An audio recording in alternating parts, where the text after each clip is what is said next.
is Jyoti Rana and I am assistant professor in St. Andrews Institute of Technology and Management in Electrical Department. So in my previous lectures I told you about the induction motor, single phase induction motor, three phase induction motor, why they are not self start. Single phase induction motor is not self start, how we can make it self start, production of rotating magnetic field in three phase induction motor, working construction of three phase induction motor. So today we are going to study about the equivalent diagram of single phase or three phase induction motor. Equivalent diagram of induction motor.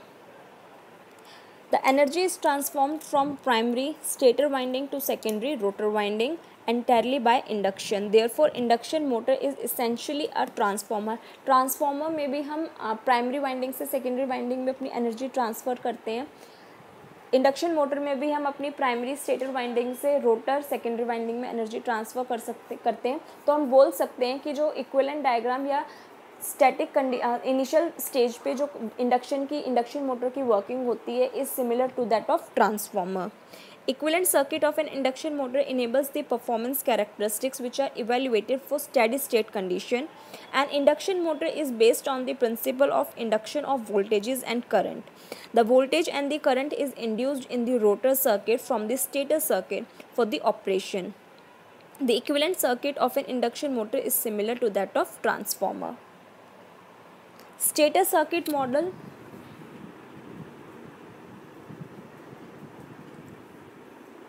I1 current, R1 resistance, impedance, voltage, no load current, core current and magnetizing current.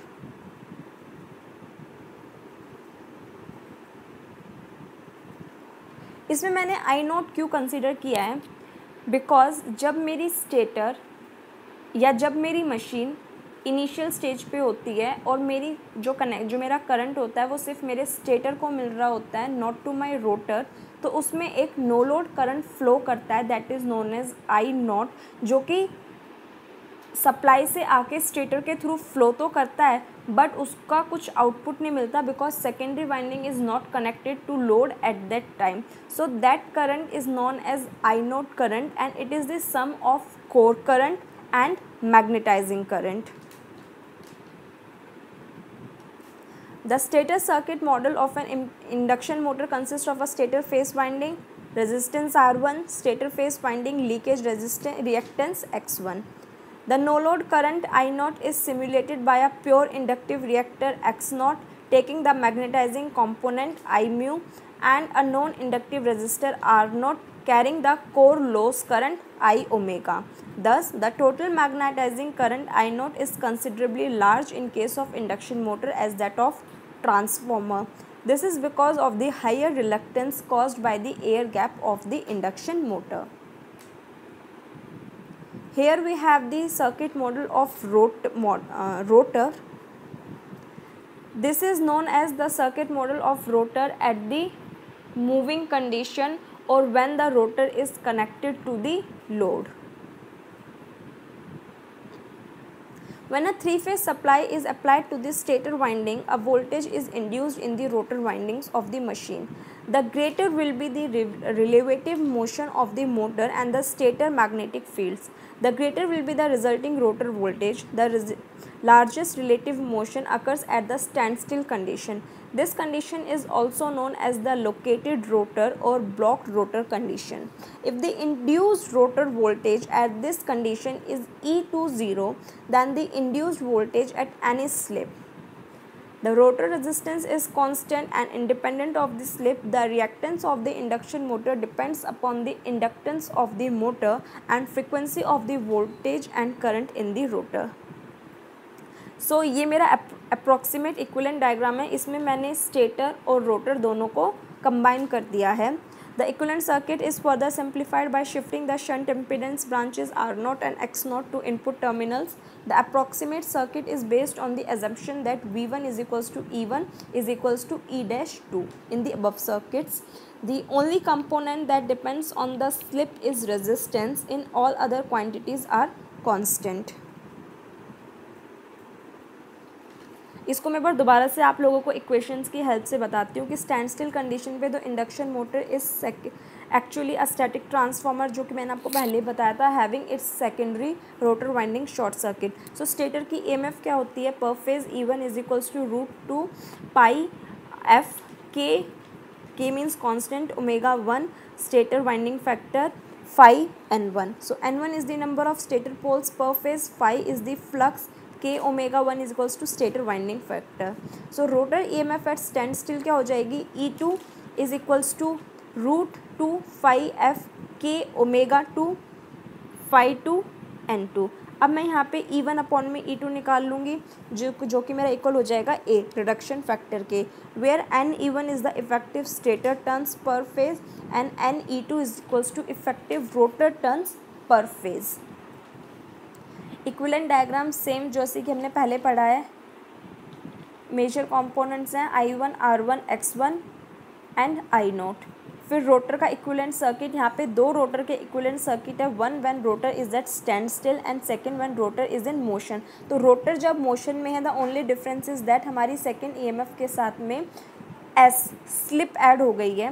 तो circuit eight stator frequency क्या हो जाएगा, E2 is equals to, then I2 is equals to S E2 bar divided by R2 plus reactive power S slip reactance X2. So SE2 is equals to I2R2 plus J I2S X2. Dividing by S we get J I2 X2 is when referred to primary. It is seen that R2 dash may be divided into two components. So R2 dash representing the rotor copper loss per phase and R1 dash 2, that is 1 minus S upon में S representing the developed mechanical power. So equivalent diagram basically हम क्या करते हैं कि हम हमारे जितने भी कंपोनेंट्स होते हैं इलेक्ट्रिकल मशीन के, जो कि एक मशीन में यूज़ किए जाते हैं, उन सबको डिवाइड करके एक सर्किट बनाते हैं। इसमें मैं प्राइमरी साइड का सर्किट अलग बनाती हूँ, सेकेंडरी साइड का सर्किट अलग बनाती हूँ, एंड देन मैं उन दोनों को इसमें जॉइन कर देती हूँ। सो इक्विवेलेंट डायग्राम का मतलब यही है कि मैं अलग अलग कंपोनेंट्स को लेकर एक कंप्लीट इक्विवेलेंट सर्किट बनाती हूँ। आई होप आप लोगों को ये टॉपिक समझ में आया होगा, and still if you have any doubts regarding this topic then please do mention me in the comment section.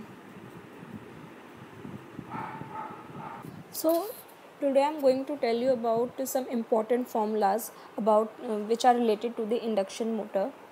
First one is NS is equals to 120 F upon में P. NS क्या है, synchronous speed of my motor. But हम लोगों ने पढ़ा था कि मेरी जो इंडक्शन मोटर होती है वो सिंक्रोनस स्पीड पे कभी रन नहीं करती है, उसकी स्पीड चेंज होती रहती है।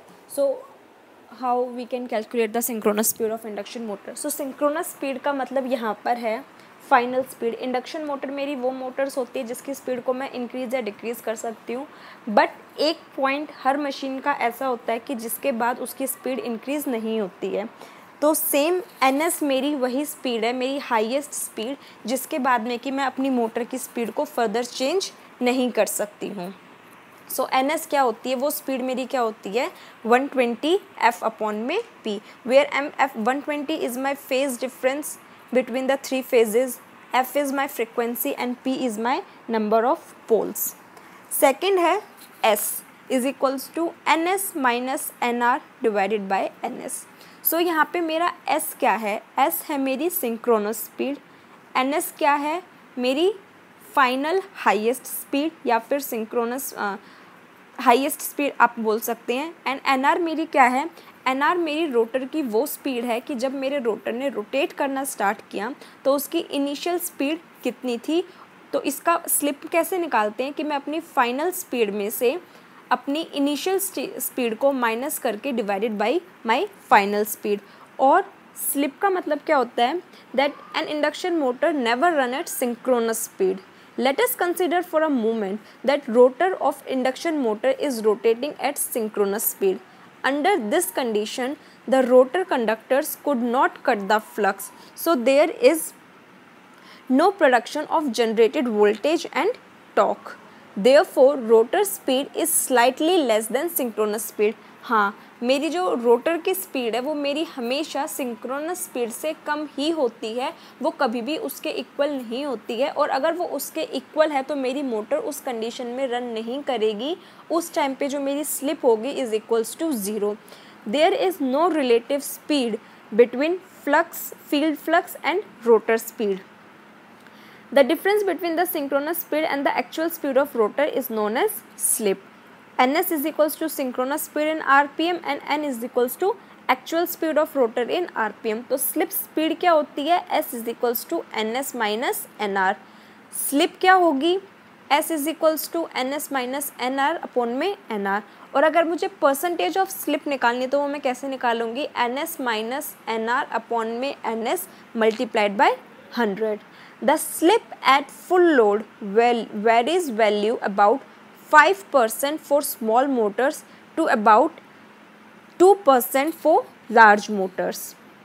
Then my second formula is Fr is equals to S into F. F यहाँ पे मेरा क्या है? फ्रिक्वेंसी, S मेरी क्या है? स्लिप, एंड Fr है मेरी रोटर की फ्रिक्वेंसी। सो ये क्या होती है? The frequency of the current and voltage in the stator is same as the supply frequency given by F is equals to P ns upon में 120, वही जो हम लोगों ने फर्स्ट फॉर्मूला लिखा है। The frequency in the rotor winding is variable and depends on difference between the synchronous speed and rotor speed. मैं इस लाइन को दोबारा से रिपीट करती हूँ। The frequency in the rotor winding is variable and depends on the difference between the synchronous speed and the rotor speed. अगर synchronous speed and rotor speed के बीच में डिफरेंस होता है तो मेरी जो रोटर वाइंडिंग की फ्रिक्वेंसी होती है वो वेरी करती है।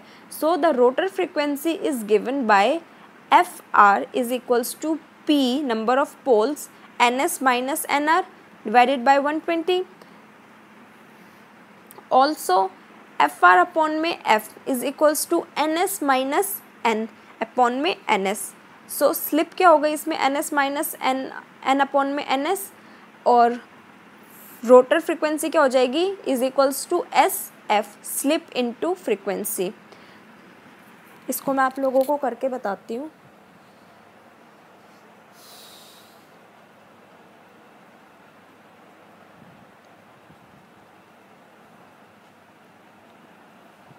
मेरी एफ क्या है? एफ है मेरी P N S minus N R upon में एन एस, ठीक है, सॉरी, डिवाइडेड बाई 120। ऑल्सो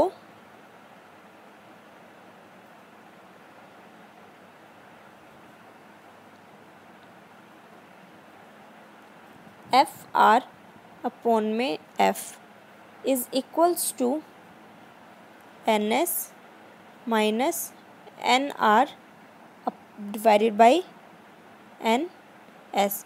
और ये मेरी किसके इक्वल होती है? एस के।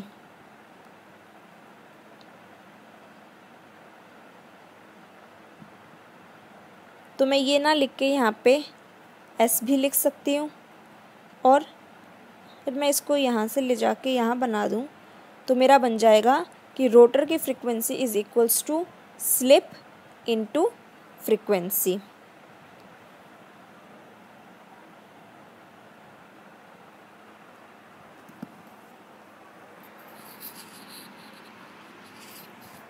सो ये मेरे कुछ इंपॉर्टेंट फॉर्मूलेज होते हैं जिससे रिलेटेड मेरे न्यूमेरिकल्स हमेशा एग्जाम में आते हैं कि find the calculate the slip of the machine, slip of the motor. अगर मेरे पास में नंबर ऑफ पोल्स गिवन है, फ्रिक्वेंसी गिवन है, तो मुझे स्पीड निकालनी आ सकती है, या फिर मुझे फ्रिक्वेंसी गिवन है, मुझे स्पीड गिवन है, मुझे पोल्स निकालने आ सकते हैं।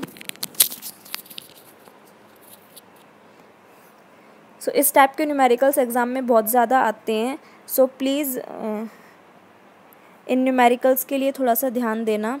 एंड ये इंपॉर्टेंट फॉर्मूलेज़ हैं जो कि एग्ज़ाम में बार बार पूछे जाते हैं और इनसे रिलेटेड ही